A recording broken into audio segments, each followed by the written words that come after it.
Hey, ketemu lagi sama Rere. Kali ini terima kasih yang udah ngasih banyak pertanyaan. Dan baru kali ini gue punya waktu buat ngejawab. So, stay tune.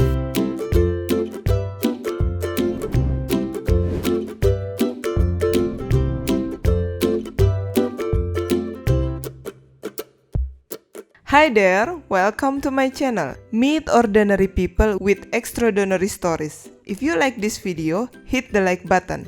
And if you want to see more, press the subscribe button as well. Enjoy!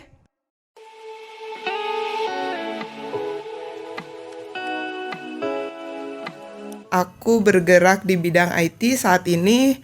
Terus aku juga punya warung. Aku nggak nyebutnya kafe, tapi aku menyebutnya warung bir.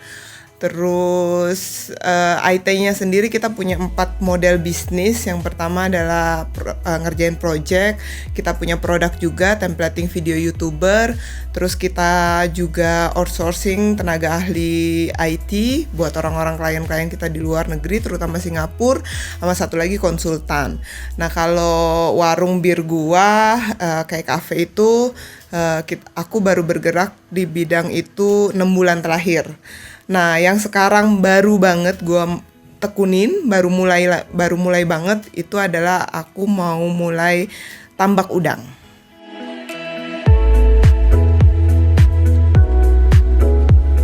Awal mula buka warung bir tuh awalnya dari hobi.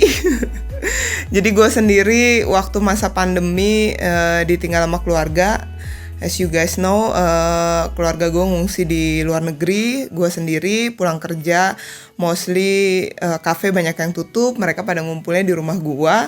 Terus akhirnya aku mau kolaborasi sama temen yang punya tempat ini dalam bidang yang lainnya sebenarnya. Cuman pada akhirnya karena masa pandemi ini bikin kita terhenti, jadi kita memulainya dari warung bir ini gitu, namanya The Bones. Nah, dari situ kita bikin kayak itu ruang tamu kita untuk meeting, itu ruang diskusi kita sambil ngebir sore. Pekerjaan kita masing-masing udah selesai, sore kita ngumpul di situ dan akhirnya jadi satu profesi yang sekarang luar biasa ya.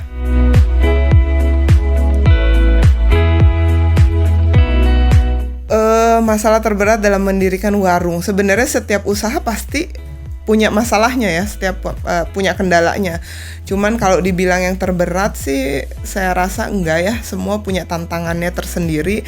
Terutama kalau misalnya kita itu di bidang hal yang baru yang tadinya belum kita kuasai gitu. Dari masalah formula, gimana cara menanganinya gitu kan. Terutama saya tahu banget konsekuensinya ketika saya buka warung bir ini gitu.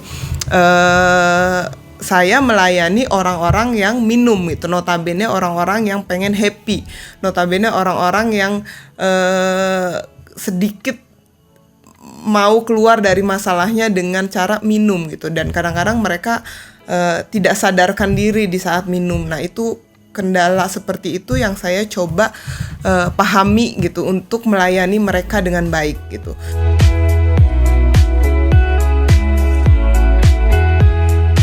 Dunia lari tepatnya 3 tahun yang lalu, berarti 2017 ya. 2017an itu aku diajak Cap Kino, Cap Riot Bandung.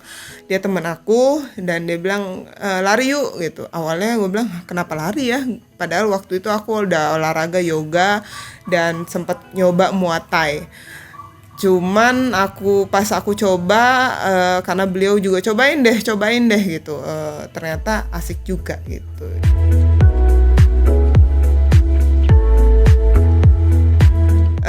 Pandemi sudah terlewati 9 bulan. Perusahaan saya sendiri, Senja Solusi, yang bergerak di bidang IT itu, puji Tuhan, luar biasa.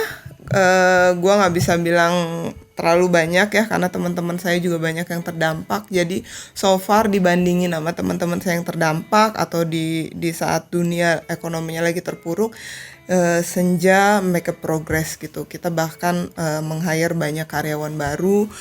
Sangat-sangat luar biasa di tahun ini berkembang, terutama Jakarta. Jadi ya yang pasti oke, kerjaan gue sangat oke.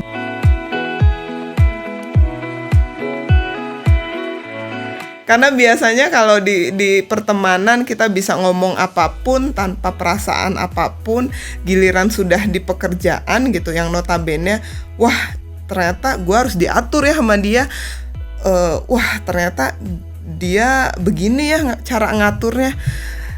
It's not that easy, I know. Dan thank you Ryota, lu juga salah satu orang yang bekerja sama dengan gue sangat profesional dan sangat baik gitu. Gue belajar dari lu banyak banget. Yang pasti gue selalu mencanamkan adalah selagi kita punya pekerjaan, tekuni, syukuri, dan itu kita belajar banyak dari situ. Dan saya selalu bilang sama tim saya belajar ya, saya bukan menggurui, tapi please belajar bareng-bareng dan saling mengingatkan jadwal satu sama lainnya. Terus udah gitu, gue apalagi dibilang padat lumayan lah ya. Jadi kadang-kadang cara kerja gue cuman kasih jadwal, satu tim saya ini ini udah jadwalnya gitu, dalam 2 hari mereka harus selesai. Yang tim saya yang lainnya saya bikin jadwal seperti ini gitu. Some of my team kabur juga gitu karena cara saya yang terlalu mungkin efisien atau nggak mau tahu, atau kadang-kadang dibilang terlalu straightforward gitu.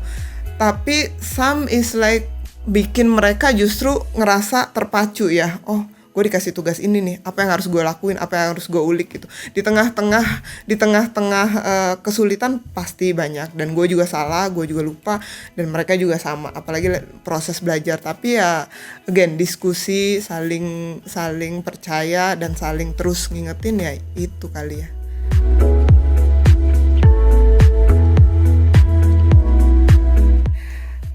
Udah ditagi di Bali sih. Senja sih udah ditagi di Bali, suruh buka di Bali, tapi belum ada planning ya.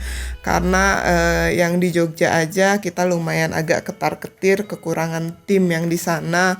Yang di Jakarta quite surprisingly every month kita nambah tim baru gitu.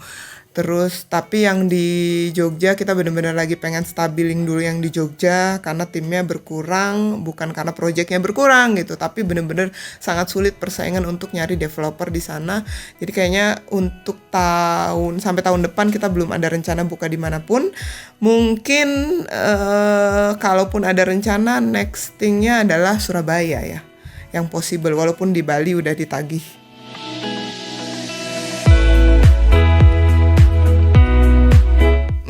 Ada mantan gue yang sangat terkesan dan sampai sekarang berhubungan baik, kerja sama dengan baik, as a partner, as a good friend, saling tolong, bahkan saling support, suka cerita juga, sama-sama bergerak di bidang usaha, sama-sama saling tukar pikiran, tukar pandangan dalam usaha.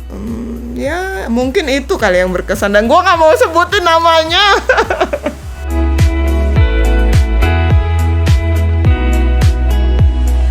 Di mana dan ngapain? Rara banyak ngabisin waktu. Yang sehari-hari ya pasti di rumah. Gue sebenarnya orang rumahan, banyak di rumah dan di kantor. Gue kalaupun misalnya dari pagi gue siapin anak gue. Terus udah gitu mbak gue di rumah, gue siapin tim yang bersihin rumah, yang bersihin kantor, gue manage mereka. Abis itu gue ke kantor, gue punya 3 tim di sana, gue manage mereka juga. Abis itu siang ya gue balik lagi ngurusin anak, kadang-kadang sore gue udah ngurusin kerjaan lagi. Ya mostly gue banyak rumah kerja.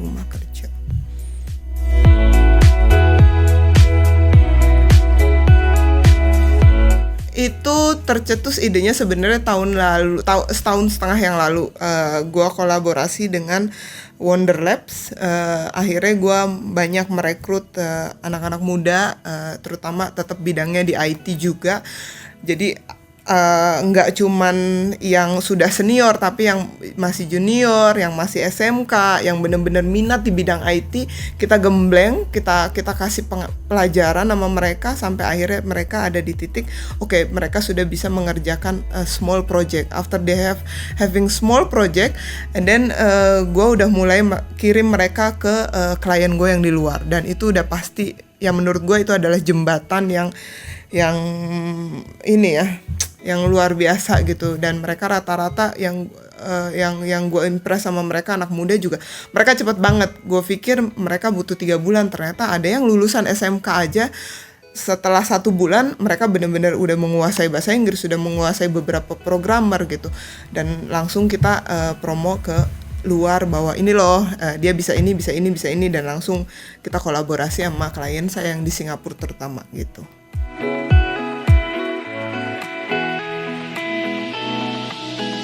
Ya itu karena saya baru banget memulai tambak, jadi gue harap itu target gue yang bisa gue jalani dengan baik di 2021. Again, ini satu bidang yang baru, loncatnya luar biasa. Dari servis, teknologi, ke servis lagi gitu kan, ke pelayanan, ke orang-orang, jual minuman. Yang sekarang nih, ini bener-bener ke industri yang berbeda banget gitu. Jadi itu target gue 2021.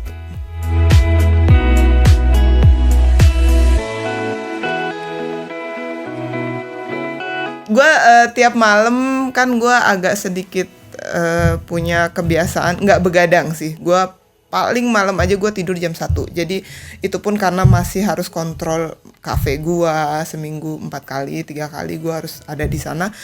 Jadi yang pasti, dan gue bangun pagi jam 6, setengah 6, gue usahain itu jalan sekitar komplek gue. Malamnya sebelum tidur gue minum madu biasanya dan minum air putih yang banyak.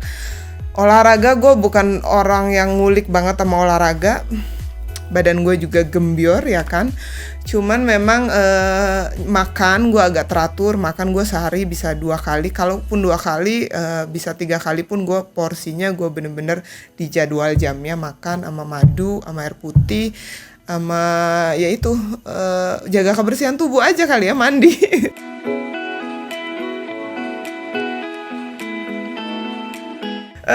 Karir yang pertama adalah sangat penting. Saya selalu bilang sama semua orang, you guys have to work gitu.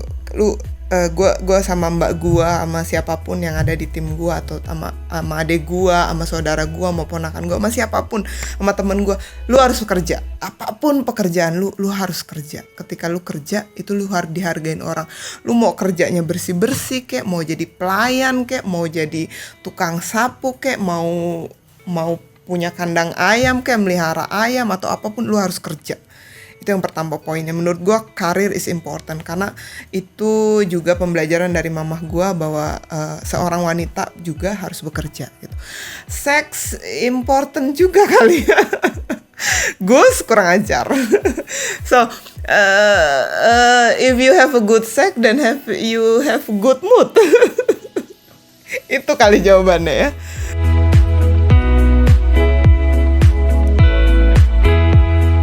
Dia selalu sering bertanya kayak gini nih sama gue, kenapa sih lu doyan ngebir?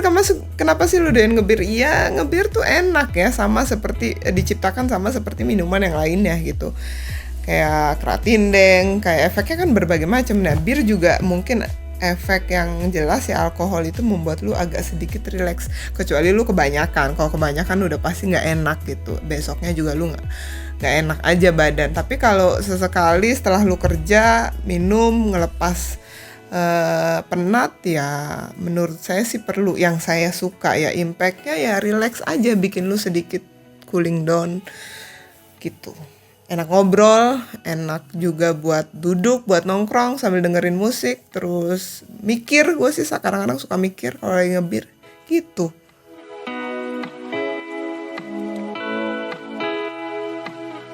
Ya, one of my ex suka-sukaan aja sih waktu itu. Gue masih kuliah, dia baru lulus SMA, bedanya lumayan 4 tahun, dia lebih muda. Jadi ceritanya ya suka-sukaan aja, zaman-zaman muda, zaman-zaman masih cute. Yang pasti gue nggak mau bahas terlalu banyak karena dia mau married bentar lagi, katanya Februari. Congratulations. Ya waktu sama dia temen baik aja, suka-sukaan gitu aja.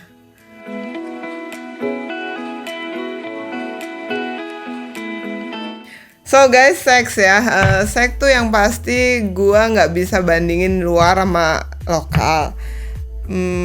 Seks tuh kan satu kenikmatan antara 2 orang ya, dimana ya kalau suka ya bukan lagi soal ukuran, bukan lagi soal durasi. Tapi ya kalau udah sama-sama suka ya gue pikir ya nikmat-nikmat aja. Jadi nggak ada perbedaan antara lokal atau bule atau Arab atau Korea, sama aja lah. Gue pikir ya kalau lu suka gitu, lu akan menikmatinya gitu, terutama sama orang yang bener-bener you feel comfortable ya.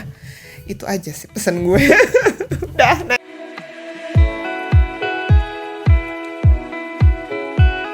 Masih dong, karena memang my test sebenarnya kayak ini dulu di video gue pernah dibahas. Jadi gue tuh nggak pernah punya pacar foreigner, gue nggak pernah punya pacar bule gitu. Semua pacar gue yang pasti seiman sama gue, yang maksudnya ya mau Manado, mau Chinese, mau Medan, pokoknya yang mostly adalah seiman gitu.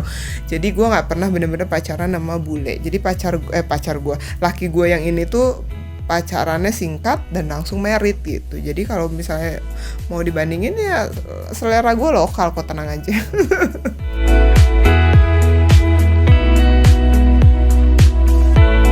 Anak gue memang bisa bahasa Inggris, Jerman, sama Indonesia. Yaitu susah banget ya buat konsisten sama satu bahasa tuh susah banget. Kadang-kadang aku campur bahasa Inggris sama bahasa Indonesia. Bahasa Inggris itu kan kacau banget, grammarnya kacau banget, ngomongnya juga kacau banget, spelling gue juga kacau pisan. Jadi kadang-kadang laki gue suka marah gitu, kalau bisa lu ngomong bahasa Indonesia aja konsisten gitu. Akhirnya ya untuk mengajar itu gue coba pakai bahasa Indonesia, dan gue rasa juga bahasa gue sebagai ibunya, bahasa ibu adalah bahasa Indonesia. Jadi lebih baik saya ngomong sama dia banyakkan bahasa Indonesia gitu. Nah, bahasa Inggris yang dia dapetin adalah dari sekolah dia. Kebetulan memang sekolah dia di international school, jadi gurunya, teman-temannya banyakkan mereka pada bicara bahasa Inggris. Jadi sedikit demi sedikit anak gue juga akhirnya bisa sendiri kok bahasa Inggris. Awalnya dia cuma bisanya bahasa Indonesia doang gitu. Nah, kalau bahasa Jerman, nah ini yang keluarga mix ini, yang Kim juga sama orang Jerman gitu kan. Dia good question pertanyaannya, karena ini mungkin jadi pelajaran banyak married couple ya. Kalau bapaknya dari Jerman, kebetulan laki gue dari Jerman, ya konsisten aja seperti mamahnya ngomong bahasa Indonesia gitu. Jadi papahnya juga terus-terusan ngomong bahasa Jerman. Kadang-kadang anak saya awal-awal dia mix jawabannya, dia jawabnya Inggris ke bapaknya gitu, tapi bapaknya tetap aja lempar lagi sama bahasa Jerman gitu. Nah terus udah gitu kadang-kadang anak saya yang paling bandel sama saya, dia bener-bener, "Mom, can you speak English with me?" So justru yang nggak straight tuh gua gitu, banyakan gua campur. Tapi kalau laki gua dari bayi sampai sekarang usia anak gua 5 tahun lebih konsisten dengan bahasa Jerman. Jadi bahasa Jerman anak gua very good gitu. Apalagi kemarin sempat diungsiin 5 bulan masa pandemi di sana. Bener-bener yang halusnya Jerman, yang grammarnya dia bener-bener bisa gitu. Karena dia ada di tengah-tengah semuanya Jerman bahasanya. Jadi dia tidak ada kesulitan berbicara dengan omahnya, sepupunya, atau teman-teman suami saya yang notabene mereka banyakan bahasa Jerman gitu. Bener-bener nggak ada kesulitan. Bahkan saya aja gitu kalau nggak ngerti ditranslate sama anak saya gitu. Kalian ngomong ini ya gitu. Terus dia akhirnya mentranslate gitu. Jadi don't worry kalau lu guys mix perkawinannya konsisten sama bahasa kalian, ajarin ke anak. Dan kalau bisa bahasa Indonesia helper juga ngebantu, pembantu gue juga banyak ngomong bahasa Indonesia. Jadi walaupun influence dari teman-teman dan sekolahannya banyak bahasa Inggris, tapi dia balik ke rumah dia diharuskan ngomong sama pembantu dan gue pakai bahasa Indonesia gitu.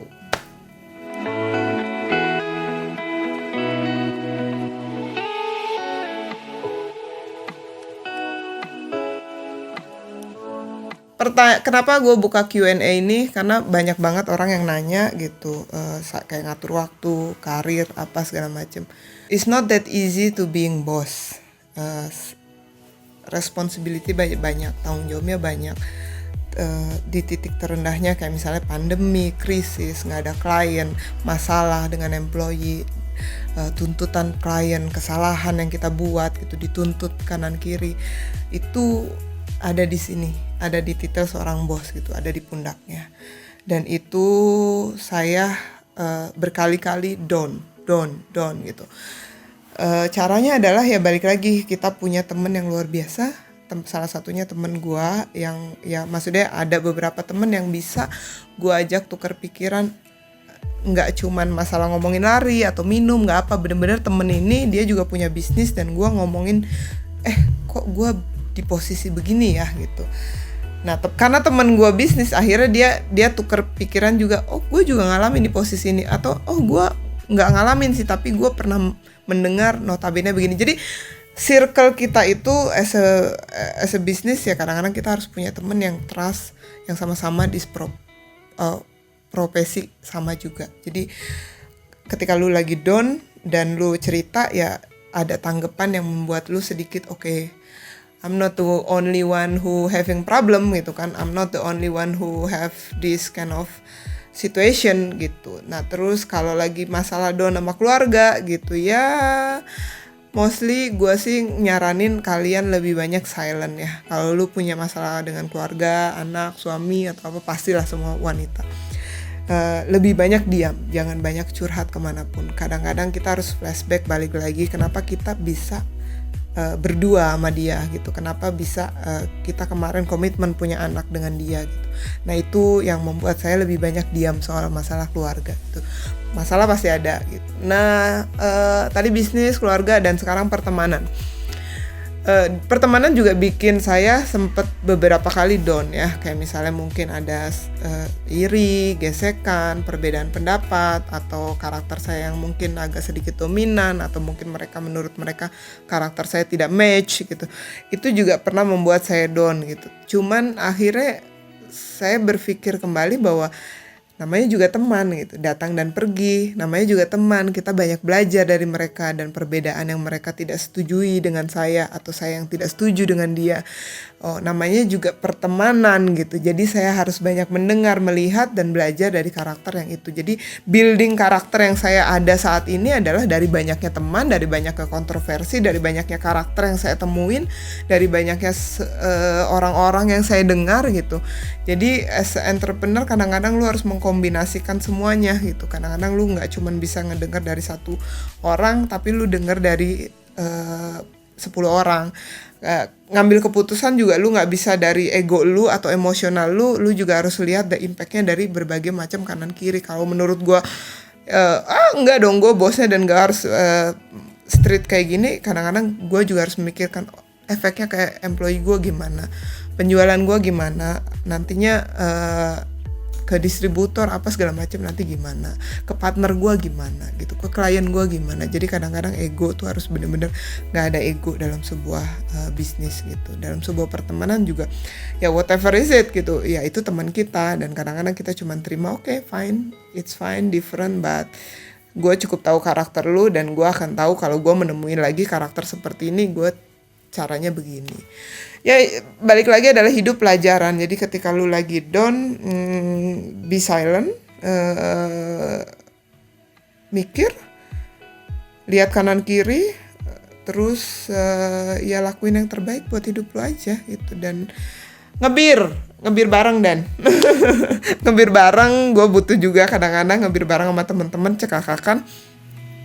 Hanya ngelupain ketika lu lagi bener-bener ada di titik bawah, bahwa ketemu teman-teman lu yang nggak seprofesi aja itu penting gitu. Nggak perlu lah mereka ngerti profesi kita, tapi pas ketemu, contoh gue ngopi di Umaju sama Dani atau ngebir bareng gitu, dan dia ngomongin segala macem, kita ngomongin wah saling membuili, saling ngomong apa, jorok apa segala macem. Damn, that's make me happy gitu. Dan gue nggak bawa masalah gue ke meja itu gitu. Tapi kalau gue lagi pengen curhat, gue pasti Dani, I need curhat masalah lelaki itu ya kan gitu. Guys, thank you so much yang pastinya kalau masih mau bertanya tentang aku dan belum kejawab semua di sini, belum puas dengan jawaban gua, atau lu mau bertanya langsung nanti sama laki gua, masih ada Q&A, nanti kontak tim kita Rere DC di sini, kontaknya langsung. Mereka akan siap siaga ngerangkum semuanya dan gue akan jawab. Nextnya mungkin gue jawab sama laki gue dan anak gue. Dari kemarin anak gue udah nagih, Mami kapan syuting? Jadi nextnya mungkin pertanyaannya akan aku jawab berdua sama anak gue. Oke, stay tune, thank you.